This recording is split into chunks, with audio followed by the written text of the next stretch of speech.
future us here. We're going to stick some footage of your little trip to Switzerland. Guys can see what Switzerland's like. Quite a regular now for work. So we just stick a bit of footage there and some other bits and bobs that we filmed. We didn't really have much time for filming in England. It was a very quick trip, wasn't it? So enjoy the footage. Well, morning. It's just after 5 a.m. Obviously nice and light. Plan was we'd do a boot sell some stuff, happy days. But England being England, it's raining. Yesterday was boiling hot. Today, it's not. And we're stood out in the rain, getting wet, contemplating standing in the field to sell our stuff. So At least we didn't fill the car last night. no. Yeah, it's now a good idea. Well, maybe just have to give it away. Yeah. Yeah. So yeah, for all of you watching in Australia, this is England, where you can't plan to do anything. Yeah. Let's see what happens. Maybe it'll start. Yes, or it's getting heavy while we're filming.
So I've added some footage.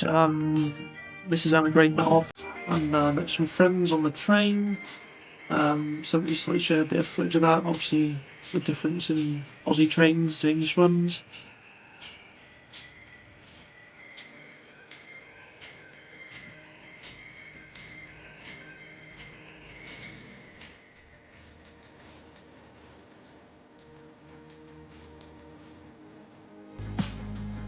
A bit of footage of the food we had. We went to a chain called Prezzo.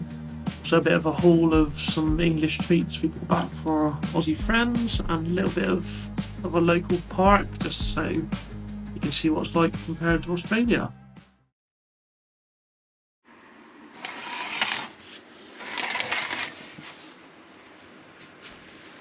Alright, morning. It's 7 o'clock-ish. Travel day. Oh.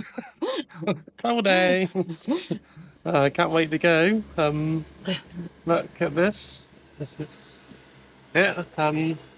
Yeah, we haven't really had much chance to do much filming because It's been raining, it's been windy, it's been colder here in the summer than we've got it at home in the winter. yeah, which is weird, and it's wetter. Yeah, it's been a manic week. You've been traveling, business, sorting stuff here, saying goodbye to friends and family. Yes, lots of goodbyes to friends and family. That was hard. Again. Yeah.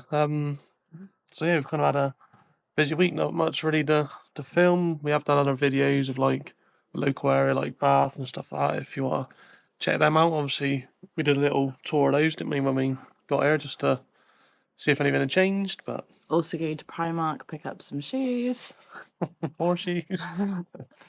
So yeah, it's kind of where we're at, isn't it? It's Yeah, the suitcases were rammed on the way out and the suitcases are rammed on the way back. So it'll be interesting to see what's in them when we get to the other end. yeah, because they are heavy. So yeah, just packing up the final little bits here, making sure everything's off. Yeah, it's gonna, yeah, really, it's heading up to Heathrow and off to Dubai's first stop.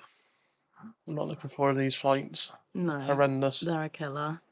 But anyway, I suppose we'll blog again and keep you updated, and we'll be back soon. Yeah, see you in a bit.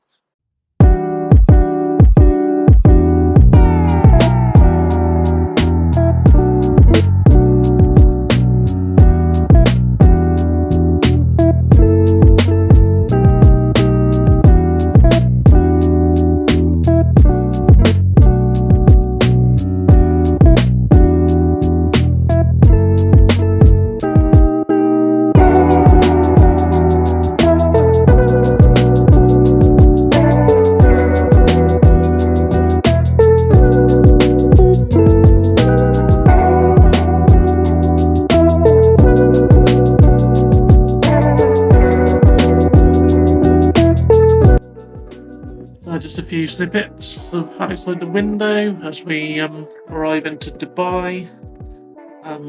Another night of arrival. I think it was about 2 a.m. we got in there. One of the bonuses of flying with Emirates is get to watch quite a lot of telly. So there we have Wimbledon, and a lot of people watching the England-Switzerland game. Well, I hope you enjoyed that footage of our little, a quick trip back to England. So, thoughts on what you missed, what you didn't like? Well, what I don't like is the jet lag. I've been back for nearly a week and we're still suffering with jet lag. And yeah, I guess after being back for a week as well, it's winter here and it gets quite dark quickly, quite cold quickly. So it's you quickly, easily forget actually what it's like in England, especially because we went back in summer. And so, although it wasn't the best summer and there was maybe like one day that was nice, I guess coming back here to winter where it's not as warm. Definitely feel it in the mornings and evenings, like we said on previous videos. It's Yeah, but I don't think I could go back to England now in proper winter.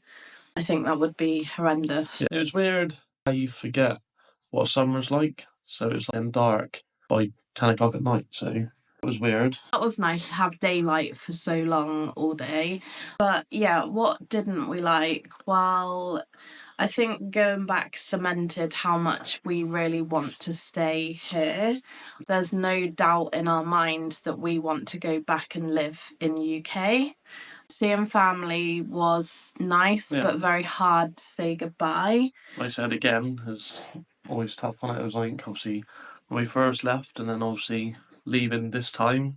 It was hard. And it's weird because you go back and it's not really a holiday, although it is time off of work, but we were really busy. I worked every day anyway. Luckily, I can work remotely, I can work from home, so I didn't actually have to use any holiday to be away. But we worked really hard when we were there because we've still got so many things at home that we needed to sell, get rid of.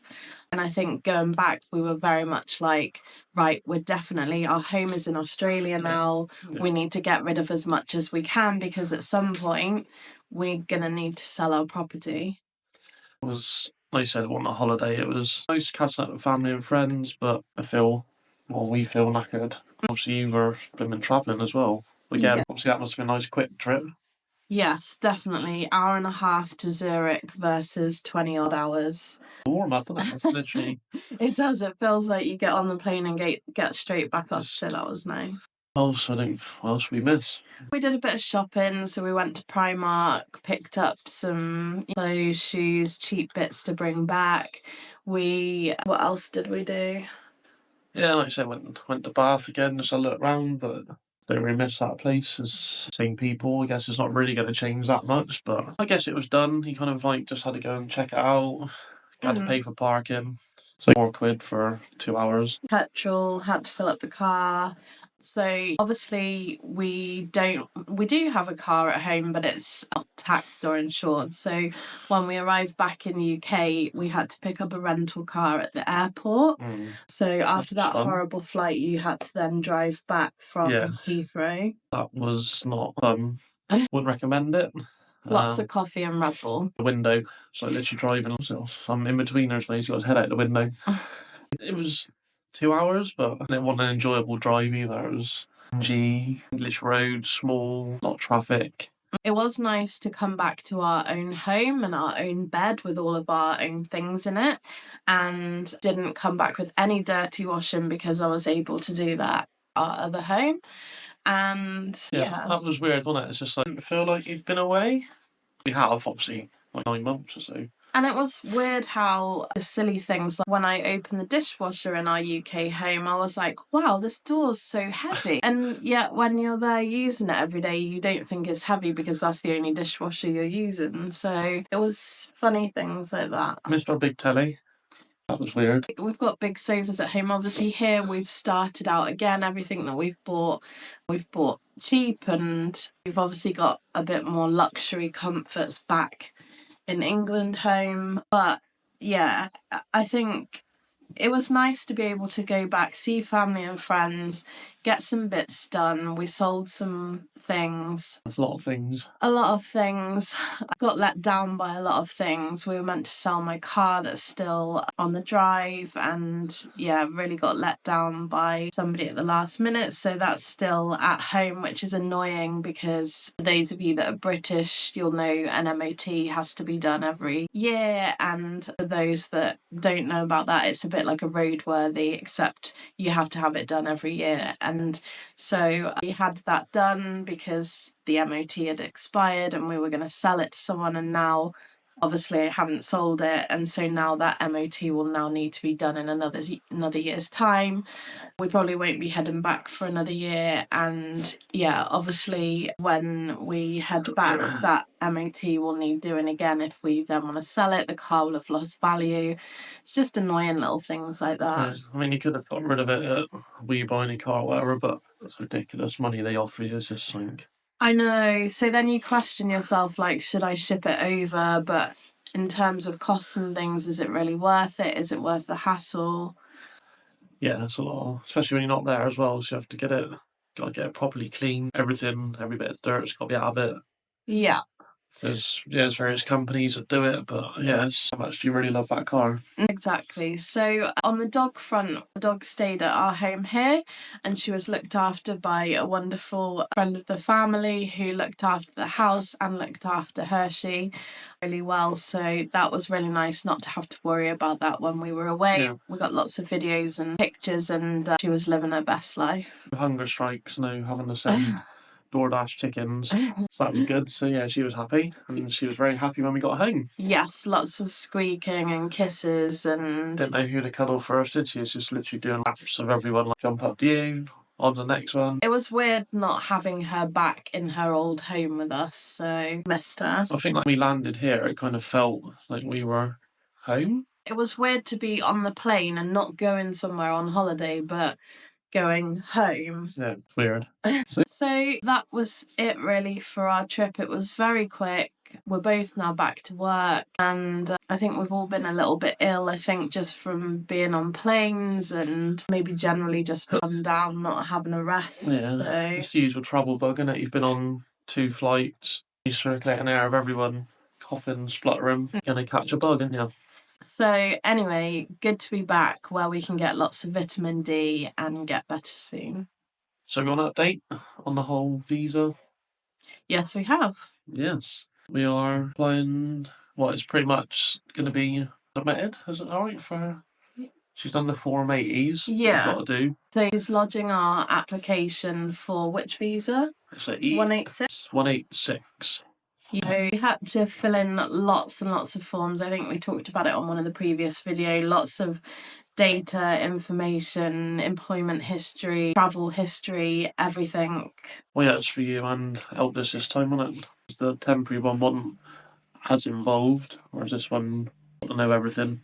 So it's so funny though, just going back to coming back from UK, when you come through security or customs and you have to fill in your card, and our card coming out the last time must have been not normal, and the card coming out this time was not normal because it's not like you're on holiday, it's not like you live here, you're like a mixture of the both. You're on a temporary visa, your intention is to stay permanently, and you tick or write all of these things on the form.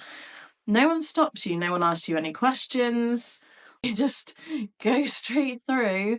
You have the question about declaring dairy products. Oh yeah, that was an interesting one. So we weren't really sure because you have to tick a box on the form whether you're bringing dairy in, and we were like, oh, it's chocolate dairy. So I ticked the box that said no, but then wrote chocolate just to cover ourselves. And the lady said, why did I tick no? Because chocolate is dairy. So she made me scribble out the no and put a yes, but didn't care that we were bringing in chocolate. And then when you're waiting to pick up your luggage, after you've picked up your luggage, you have to go through another queue and hand in your card. And if you've got all of your luggage, as you're heading towards the queue, someone normally grabs you to quickly sign off your card so that you can get through the queue quicker. And I just double checked with him, should we have ticked the box for dairy, just to see what he would say. And he was like, oh no, chocolate's fine. Yeah. You didn't even need to declare it. Yeah, it matter, but So one lady made us change the box, but he didn't care. So I think in future I'm still going to write it on there just in case. well, I think they don't mind if you do tick it. You do tick it, and then they just go, oh, don't worry about it. But the weirdest thing was no one really cared why we were coming to Australia or what our plans were to stay, leave, check our visa. It just was, I don't know if it's on our passports or what, I don't know. I don't know, so strange. Yet when you're filling in these forms for the visas and everything has to be so precise and accurate. See that TV programme, isn't it? The old border force, and they put you in one room and they want to know where you've been and what's your plans and how much money you got with you. That. It's a bit like the tape measure thing. So on the last trip, I took a tape measure in the hand luggage from Stansted to Dubai, but when you go back through security in Dubai, they took the tape measure off me because I wasn't allowed it in the hand luggage, yet Heathrow were fine about it. Yeah. So I don't know. They got an actual sign though saying no tape measures. It's really specific. If you know why they're against tape measures, please let us know in the comments. But It can be that much of a weapon. You could get quite a nasty cut, I mean, if you quite quick with that metal edge, but we won't bring our tape measure in our hand luggage anymore. there we go. Bit of a higgledy-piggledy video, that one. Didn't really have much time for filming, really. It's kind of a bit of a mismatch, but any questions on our trip, drop them in the comments below. So if you're liking the video, please hit the thumbs up and please remember to subscribe. It really helps our channel. See you in the next one.